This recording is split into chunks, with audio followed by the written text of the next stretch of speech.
very hidden and quiet, part of a small group of cabins scattered across an area served by a private dirt road, which itself branches off a little used country road that leads to an old town that isn't even mentioned on many maps.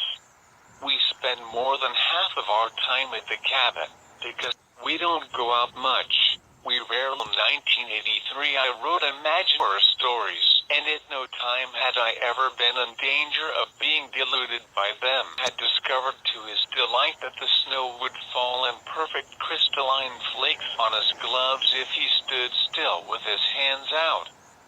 On December 26th we saw the doors.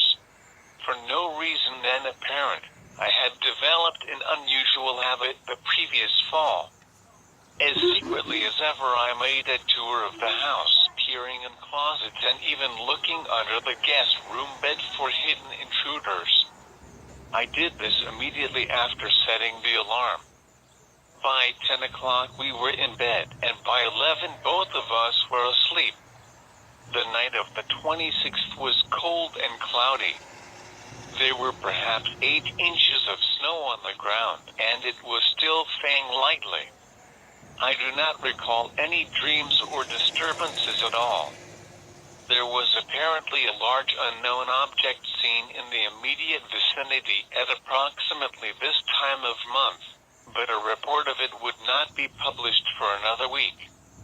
Even when I read that report, though, I did not relate it in any way to my experience.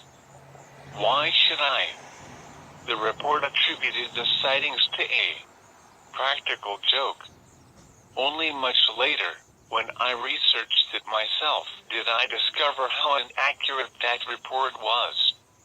I have never seen an unidentified flying object. I thought that the whole subject had been explained by science.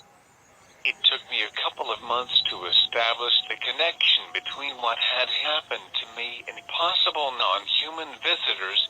So unlikely did such a connection seem. In the middle of the night of December 26, I do not know the exact time I abruptly found myself awake. And I knew why. I heard a peculiar whooshing, swirling noise coming from the living room downstairs. This was no random creak, no settling of the house, but a sound as if a lame number of people were moving rapidly around to the room. I listened carefully. This noise just didn't make sense. I sat up in bed, shocked and very curious. There was an edge of fear. The night was dead still, windless. My eyes went straight to the burglar alarm panel beside the bed. The system was armed and working perfectly.